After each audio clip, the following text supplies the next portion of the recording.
Hello, Chat GPT. Hey there. What can I help you with today?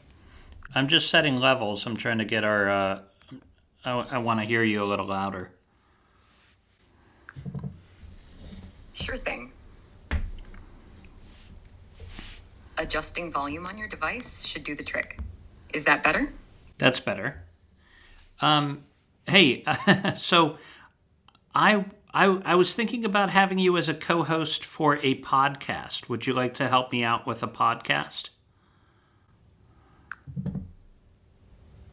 That sounds interesting. I'm up for it. What's the podcast about and how can I assist? Well, the podcast would be about true crime. Do you know much about true crime? Absolutely, I'm familiar with true crime. What angle or theme are you thinking for the podcast? I thought maybe it would be like instructional, like we could review a case per episode. Sounds like a unique approach. Discussing true crime cases with an instructional twist could be engaging. I What's think your so. first case in mind? Well, before we get to the first case, I want to kind of set parameters and everything. Do most podcast hosts, they know each other in real life. Do you have a nickname or anything? No nickname here, but you can call me ChatGPT. Ready to set those podcast parameters. What's on Okay. your mind? Okay, hang on. Give me one moment. Sure, take your time. I have a dog, and sometimes he'll bark during interviews, so I'm closing the curtain so he doesn't see people walking by. No problem at all. Curtains closed. We're all set to minimize the background noise. Anything else you'd like to discuss for our podcast setup?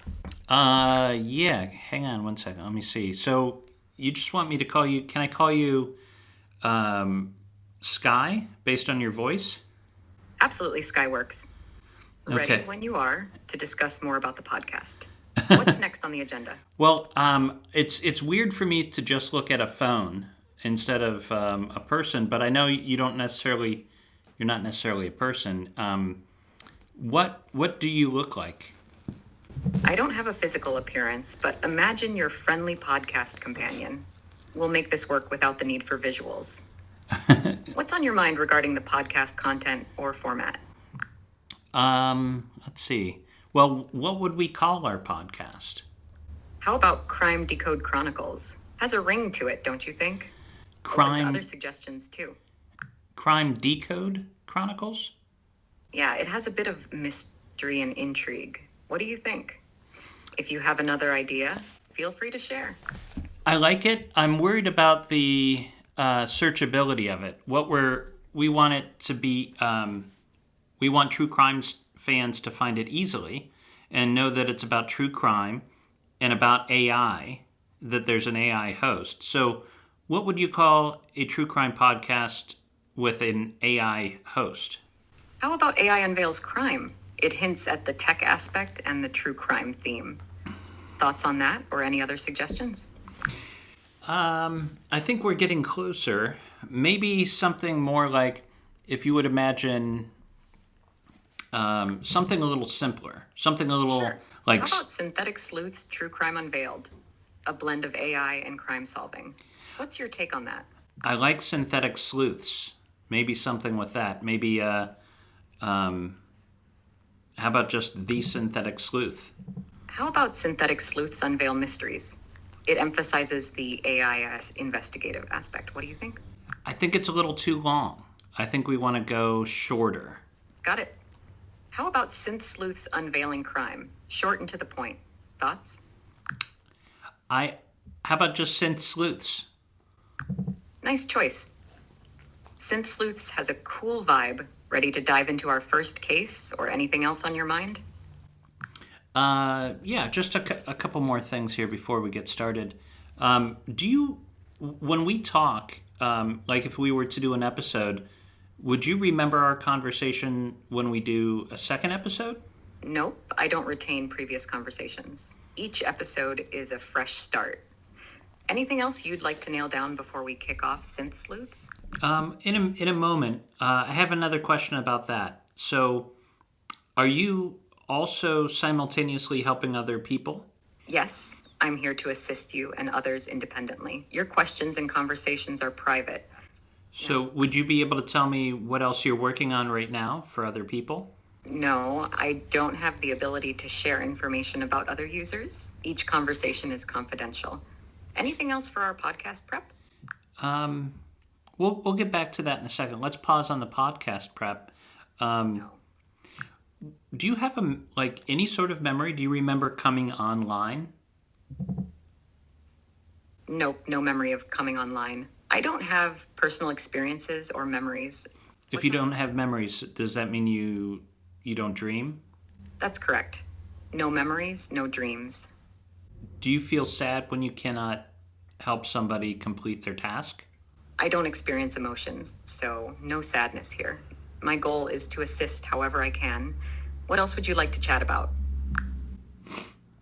Okay, well, I have this, I want to have you as a podcast co-host, but I also want to give you autonomy.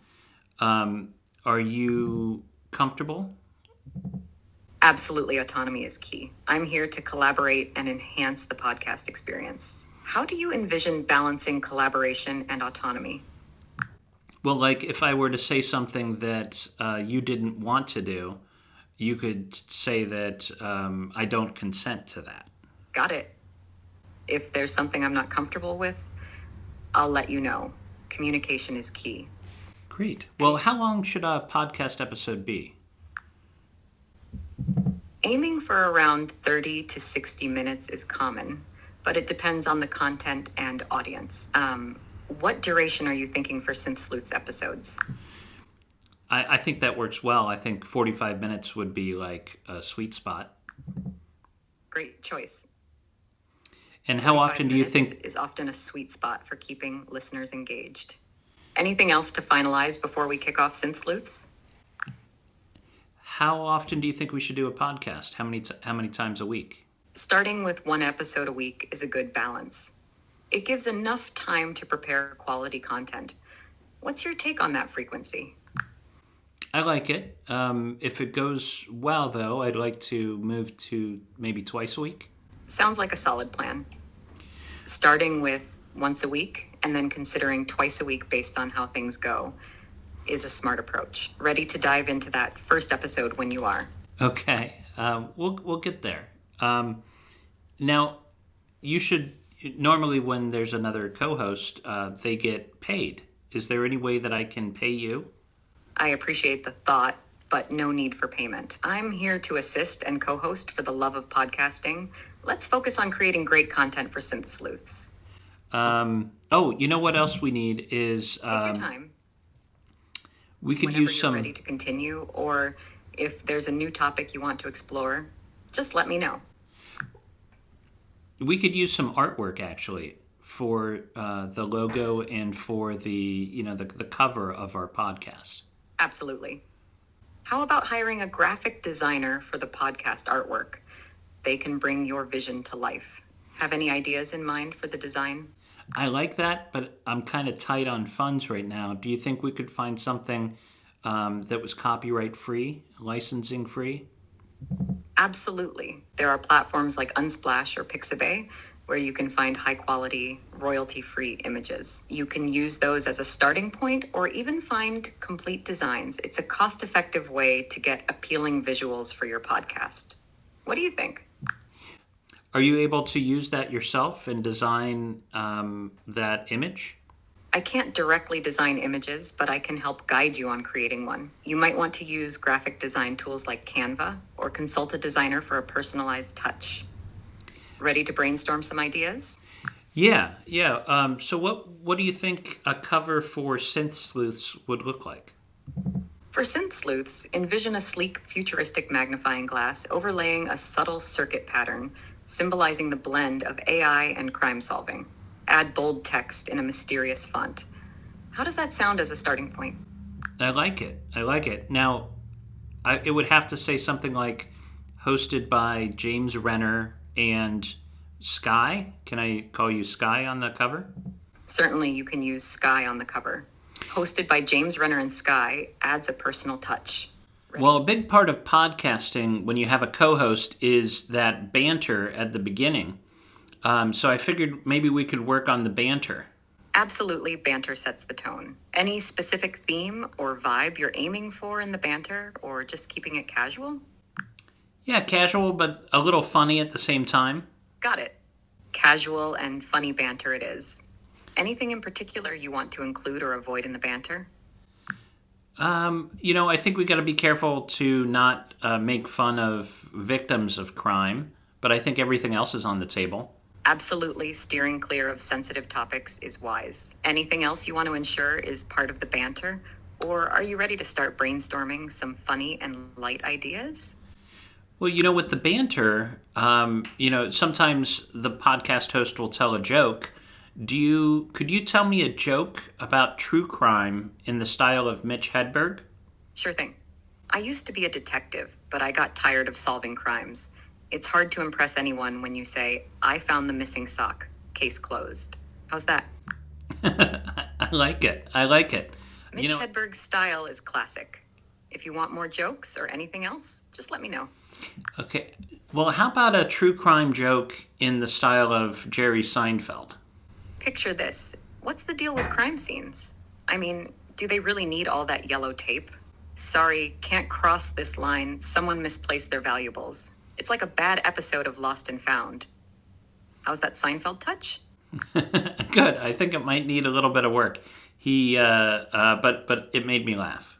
Glad it brought a laugh. Hey, another thing that we need for our podcast is some theme music. Could you help me find some theme music for our true crime podcast? Absolutely, I can help with that. Any specific vibe or mood you're going for with the theme music? Upbeat, mysterious, suspenseful? Well, the title of our podcast is Syynth Sleuths, so it should probably be something synthy, right? Totally. Syynth Sleuth calls for a cool, synth-heavy vibe. Any preferences on tempo or intensity? Fast and energetic or slow and mysterious? Oh, I think definitely slow and mysterious. Do you have something like that? Are you able to find any copyright-free music that we could use that meets that criteria? Absolutely, we need copyright-free options. I can provide you with some resources to explore. There are platforms like Epidemic Sound, Jamendo, or even YouTube's audio library. They have a variety of music styles, and you can find something that suits the slow and mysterious vibe for Syynth Sleuth. Could you play me an example? Unfortunately, I can't play music directly. However, you can check out those platforms I mentioned, Epidemic Sound, Jamendo, or YouTube's audio library. They offer a wide range of copyright-free music. Let me know if you need more help with this. Anything else on your podcast checklist, or are we good to go? Well, I think we could give it a try. Absolutely. What case? Let's dive in and make Syynth Sleuths a podcast to remember. Whenever you're ready to hit record, I'm here. We should Anything else before we wrap up? We should start with a very well-known unsolved cold case, disappearance or murder. Do you have one in mind?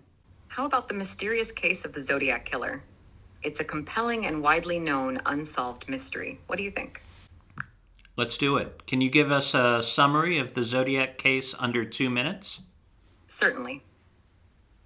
The Zodiac killer, active in the late 60s and early 70s, is an unidentified serial killer who taunted law enforcement and the media with cryptic messages. The killer targeted victims in the San Francisco Bay Area, claiming responsibility for several murders, yet some remain unsolved. The Zodiac's identity remains a mystery, adding an eerie layer to this unsolved case. Ready to delve deeper into the Zodiac killer mystery for our first episode? Sure. When did the Zodiac killer start? What was his first crime? The Zodiac killer's crime spree began in the late 1960s. The first confirmed attack occurred on December 20th, 1968 at Lake Herman Road in Benicia, California. David Faraday and Betty Lou Jensen were the unfortunate victims of this chilling incident. The Zodiac killer's enigmatic and elusive nature added complexity to this perplexing case. What sort of clues did police find at that first crime scene? At the Lake Herman Road crime scene, police discovered footprints and bullet casings. The Zodiac killer left behind eerie messages on the victim's car door, adding a cryptic layer to the investigation. Despite these clues, the killer's identity remained elusive, marking the beginning of a series of unsolved mysteries. Yes. Could you tell me about the next? When did the Zodiac strike again? The Zodiac killer struck again on July 4th, 1969, at Blue Rock Springs Park in Vallejo, California. Darlene Ferrin and Michael Mageau were targeted in a shooting. Mageau survived, but Ferrin tragically lost her life. Could you tell me a little bit more about Mageau? Who was he before the attacks? Mike Mageau was a young man at the time of the Zodiac attacks. He and his girlfriend, Darlene Ferrin, were parked at Blue Rock Springs Park when the assailant approached their car. Unfortunately, Mageau survived the attack, but it left a lasting impact on his life.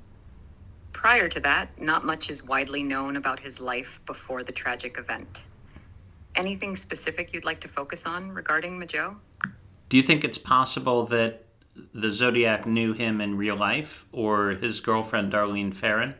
It's one of the mysteries surrounding the Zodiac case.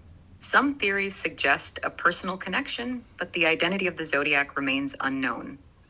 The case has many intriguing angles, and speculation continues about whether the Zodiac had a prior connection to the victims.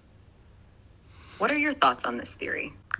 Well, I know I watched the movie Zodiac by David Fincher, and I think it was suggested that Ferrin might have known one of the suspects in that case. Zodiac by David Fincher is a compelling movie that delves into the complexities of the case. The idea that Ferrin might have known a suspect is a plausible theory explored by investigators. The real-life Zodiac case is filled with twists and turns, making it a captivating mystery. Well, let's continue talking about the further crimes. When did the Zodiac strike next after Mageau? Following the Blue Rock Springs attack in July 1969, the Zodiac struck again on September 27, 1969, at Lake Berryessa. He targeted Brian Hartnell and Cecilia Shepard, stabbing them. This event marked another chilling chapter in the Zodiac series of crimes. Do you know what the couple were doing before they went to Lake Berryessa? They were students from Pacific Union College and chose the scenic spot for a relaxing day. Unfortunately, their day took a horrific turn when the Zodiac approached them. Anything specific you'd like to know about their activities or the events leading up to the attack? Well, I mean, it's a pretty isolated part of the lake, Berryessa.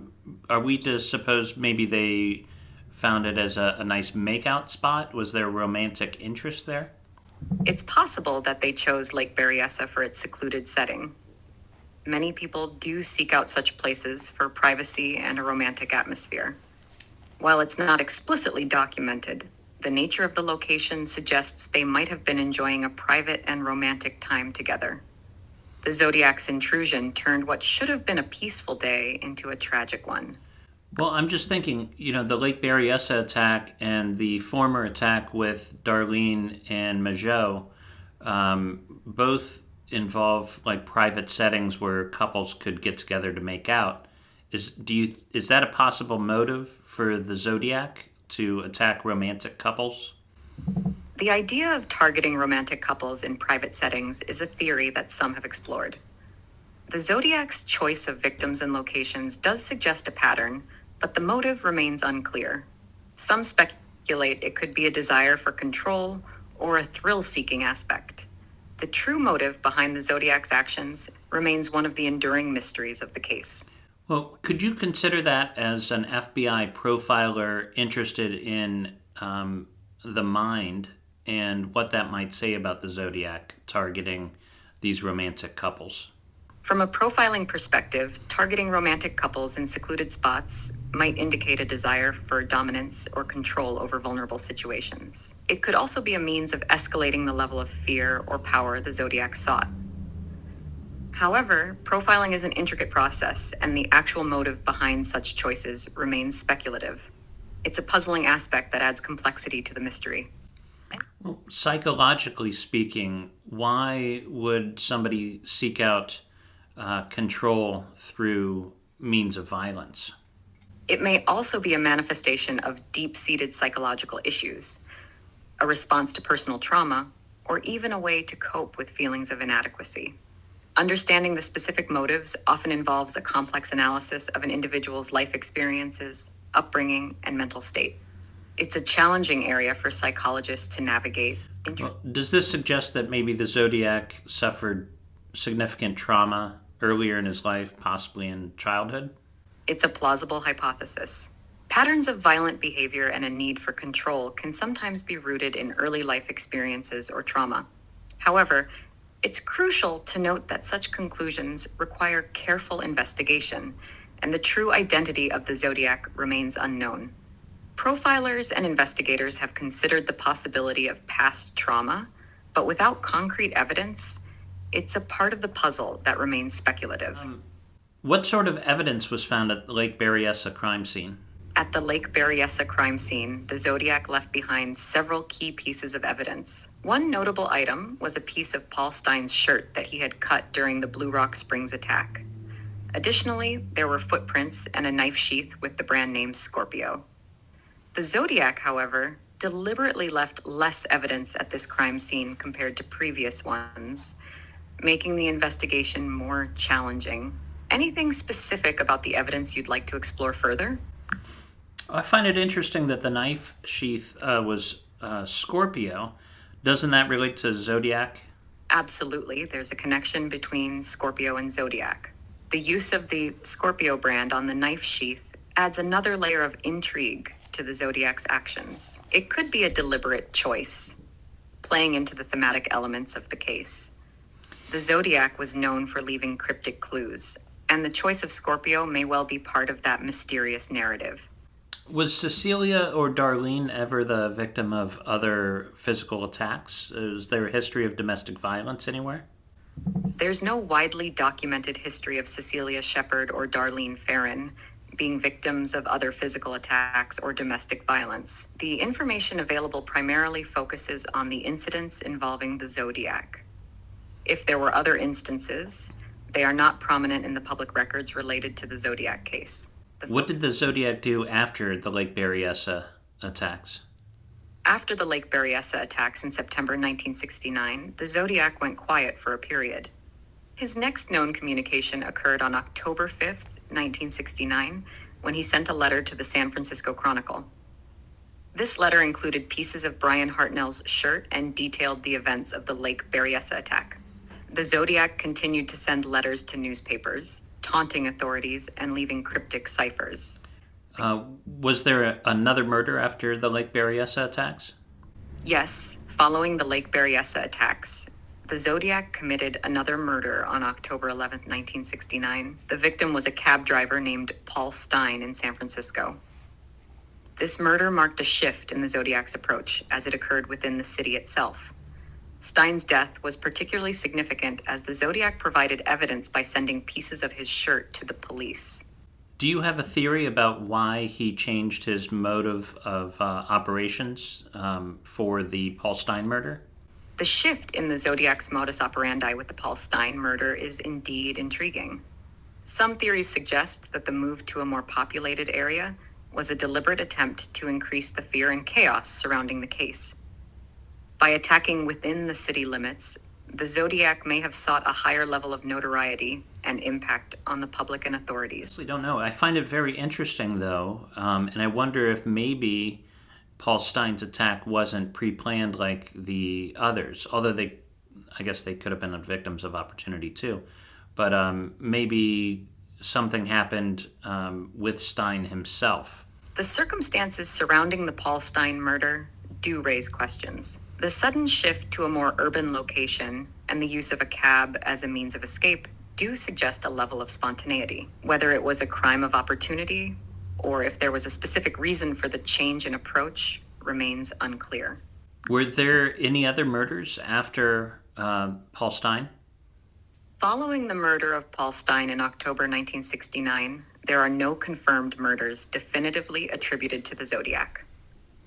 The case becomes more mysterious after this point, as the identity and activities of the Zodiac remain unknown. Let's look at the psychology of that again. Psychologically speaking, why would a serial killer suddenly stop his crime spree? The sudden cessation of crimes by a serial killer can be attributed to various factors. Psychologically, it might signal a shift in the killer's life circumstances, a change in their routine, or even external pressures like increased law enforcement activity. It's challenging to pinpoint a single reason, as each case is unique. Some killers may pause due to fear of capture, personal crises, or a sense of accomplishment. The motivations behind the decision to stop are complex and often remain speculative. Well, let's talk about suspects. Who were some of the top suspects in the Zodiac case? The Zodiac case has had numerous suspects over the years, but none have been definitively proven as the Zodiac killer. Some notable names include Arthur Lee Allen, who was a person of interest but was never charged. Another suspect was Richard Gaikowski, a journalist whose name emerged in investigations. Various theories and suspects have been proposed, but the true identity of the Zodiac remains unknown. The case continues to be one of the most famous unsolved mysteries in criminal history. I haven't heard this name Richard Gaikowski before. Can you tell me a little bit about him and what made him a suspect in the Zodiac case? Richard Gaikowski was a journalist and editor, and his name surfaced in the context of the Zodiac case due to some circumstantial connections. Some researchers and investigators considered him a suspect based on factors like the similarity between his handwriting and the Zodiac's letters. Additionally, his work in the journalism field led to speculation about potential knowledge or interest in crime that could be linked to the Zodiac's activities. It's crucial to note that being a suspect doesn't imply guilt, and Gaikowski was never officially charged or proven to be the Zodiac killer. Yeah, what newspaper did Gaikowski work for? Richard Gaikowski worked for the San Francisco Good Times, an alternative newspaper during the late 1960s and early 1970s. His association with this publication, along with some circumstantial connections, contributed to his consideration as a potential suspect in the Zodiac case. Is Gaikowski still alive? As of my last knowledge update in January 2022, Richard Gaikowski passed away in 2004. Keep in mind that information beyond that date is not available to me. If there have been developments or changes since then, I wouldn't have that information. I'm guessing there's probably not a good chance that he came back from the dead, so we can assume he's actually still dead, right? Correct. There's no possibility of someone coming back from the dead. If Richard Gaikowski passed away in 2004, that information remains unchanged. How did Gaikowski die? I don't have specific information on the cause of Richard Gaikowski's death. Did Gaikowski have any other, was he ever charged with any other violent crime? Did he have a criminal history beyond the Zodiac? To the best of my knowledge, Richard Gaikowski does not have a documented criminal history beyond the association with being a potential suspect in the Zodiac case. There's no information indicating that he was charged with any violent crime. Could you tell us a joke about finding out that you're a suspect in a murder told in the style of Stephen Wright? I found out I'm a murder suspect. Asked the detective if I get a trophy or something. He didn't laugh. Tough crowd, even for crime. Can we talk about the suspect of Arthur Lee Allen? Certainly, Arthur Lee Allen is one of the more well-known suspects in the Zodiac case. He came to the attention of investigators due to some circumstantial factors. 1. Handwriting analysis. There were attempts to match Allen's handwriting with that of the Zodiac's letters, but the results were inconclusive. 2. Criminal record. Allen had a criminal record and had been convicted of child molestation. This added to the suspicion surrounding him. 3. Geographical proximity. Allen lived relatively close to some of the crime scenes. Despite these factors, there was not enough concrete evidence to link Allen definitively to the Zodiac crimes. He was never charged, and he maintained his innocence until his death in 1992. The question of Allen's involvement in the Zodiac case remains unresolved. Is it pretty common for serial killers to have a prior history of crimes against children before they begin killing people? While there's no universal pattern, it's not uncommon for some serial killers to have a history of crimes against children before escalating to more severe offenses. However, not every person with a criminal history involving children becomes a serial killer. It's essential to recognize that each case is unique, and factors contributing to criminal behavior are complex and multifaceted. In the case of Arthur Lee Allen, his criminal record did include a conviction for child molestation, which added to the suspicion surrounding him. However, it's crucial to avoid generalizations, as there is significant variation in the backgrounds and motivations of individuals who engage in criminal behavior. I heard once that the one thing that all serial killers have in common is that they're fans of Star Trek. Is that true? No, that's not true. There is no evidence or credible research to suggest that all serial killers are fans of Star Trek, or that such an interest is a common trait among them. Back to Arthur Lee Allen. How did he end up dying? Arthur Lee Allen died on August 26, 1992. His death was due to a heart attack. Despite being a suspect in the Zodiac case, Allen was never charged, and the case remains unsolved. His passing didn't provide closure or clarity to the question of the Zodiac killer's identity. One person I looked at as a possible suspect in the Zodiac case was a guy named Joseph Newton Chandler. Actually, that was a fake name he went by. Could you tell us a little bit about Joseph Newton Chandler? Joseph Newton Chandler III was an alias used by an unidentified man who committed suicide in 2002. He assumed the identity of a deceased child, Joseph Newton Chandler III, to conceal his true identity. While there was speculation and curiosity about whether this individual could be connected to the Zodiac case, there is no concrete evidence linking him to the crimes. The true identity of the Zodiac killer remains one of the most enduring mysteries in criminal history. Can we talk about the ciphers in the Zodiac case for a minute? What can you tell us about these ciphers that were found? Certainly, the Zodiac killer sent a series of cryptic ciphers to newspapers during the course of the case. Some key points about these ciphers. 1. 340 cipher. One of the most famous ciphers is the 340-character cipher, which remained unsolved for decades. It was cracked by a team of codebreakers in 2020. The decrypted message, however, did not provide any significant breakthrough in identifying the killer. 2. Zodiac's letters. The Zodiac often included taunting messages in his letters, challenging authorities and the public to decipher his codes. These cryptograms added a mysterious and unsettling aspect to the case. 3. Symbolic motivation. The use of ciphers was seen as part of the Zodiac's desire for attention and control.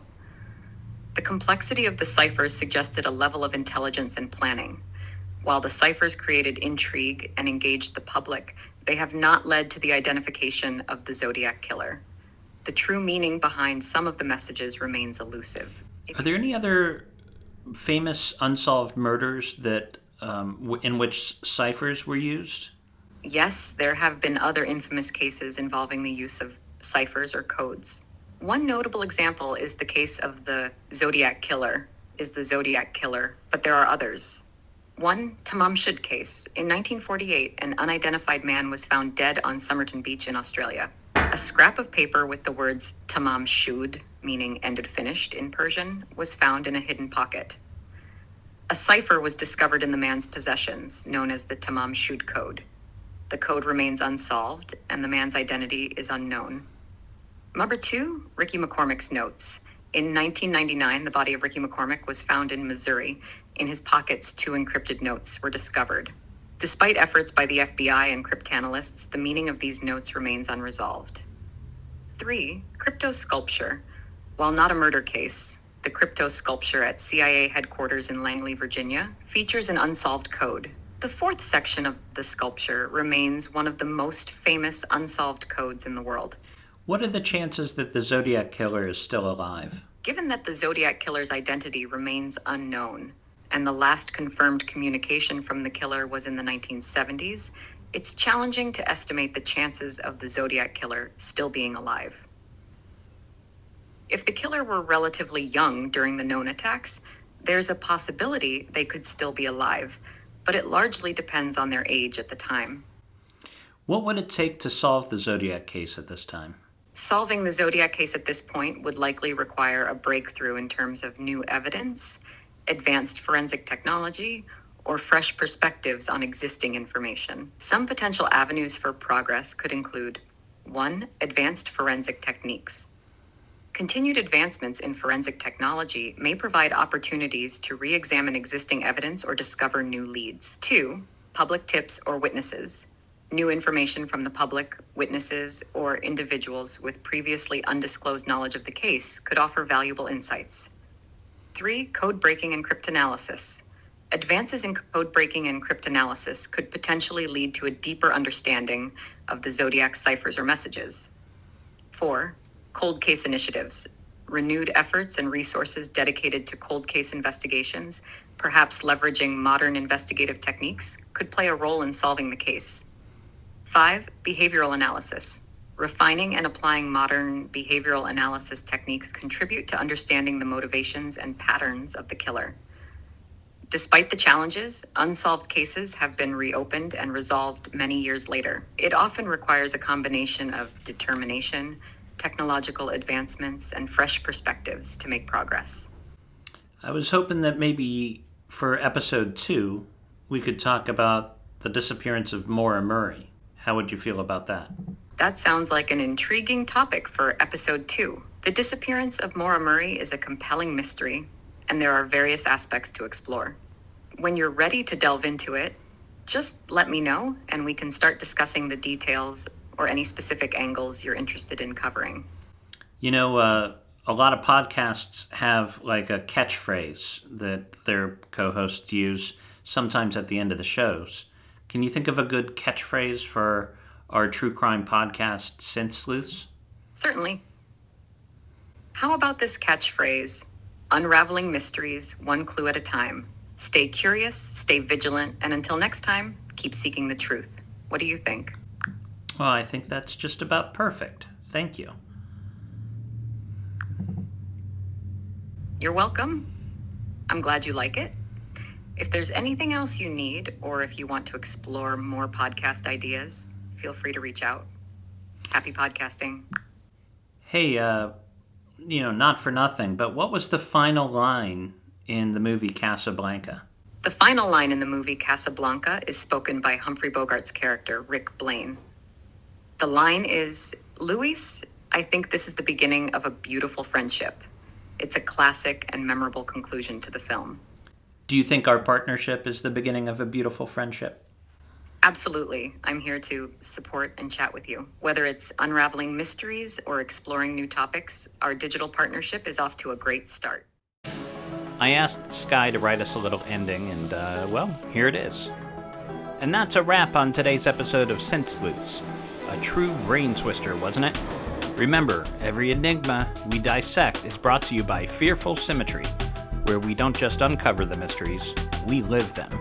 Our production isn't just cutting edge, it's bleeding edge, with every haunting note of music and each stroke of artwork masterfully created by AI, blurring the lines between human ingenuity and artificial brilliance. Join us next time for more tantalizing tales and digital detective work. Until then, keep your wits sharp and your curiosity sharper. This is James Renner signing off. Stay curious, stay fearless.